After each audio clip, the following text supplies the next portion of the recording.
Both my grandfathers on my mother and father's side paid the head tax, and both my grandfathers were separated from their wives for a period of 2 decades and more. This was a white supremacist society. One of the legacies of all this comes out of what is called heathens without souls. We were treated, that is, the Chinese were treated the way we were treated because we weren't seen as human. We were like South Africa. We were like Australia. They had explicit policies. South Africa had apartheid. Australia had a white Australia policy. We actually had a white Canada policy. Chink. Chink is our legacy from this. Chink means a weakness. And chink means when you're called a chink, it means you're too weak. You don't deserve justice.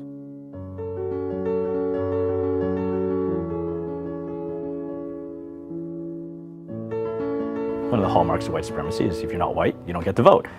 Until 1947 in Canada, if you weren't white, you didn't get to vote. Everything that we know about apartheid, we had housing segregation in South Africa. We had that. There's areas of, Vancouver, if you weren't white, you weren't allowed to live there. We had job discrimination, professions. We had laws up to 1947. If you can't vote, you can't be a doctor. If you can't vote, you can't be a lawyer. If you can't vote, you can't be in any of the professions. That sure sounds like South Africa to me. The gold miners, the railway workers, all these people, if you apologize to the Chinese-Canadian community, I dare say that 5-6 of them wouldn't even understand what it's about. In 1967, we changed our immigration laws so that it was no longer white supremacist. Before, we had a preferential immigration for people from Europe, and all non-white peoples was either they were excluded, couldn't come to Canada, or it was incredibly difficult, or you had things like the head tax where you charged Chinese 2 or 3 years' wages in order just to have the privilege of coming to Canada.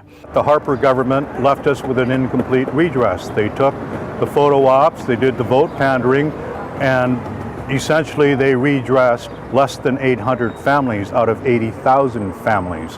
So an apology and a partial redress, it's nice, it's a good step, but what we need, what my grandfather would say is what we need on this is total redress.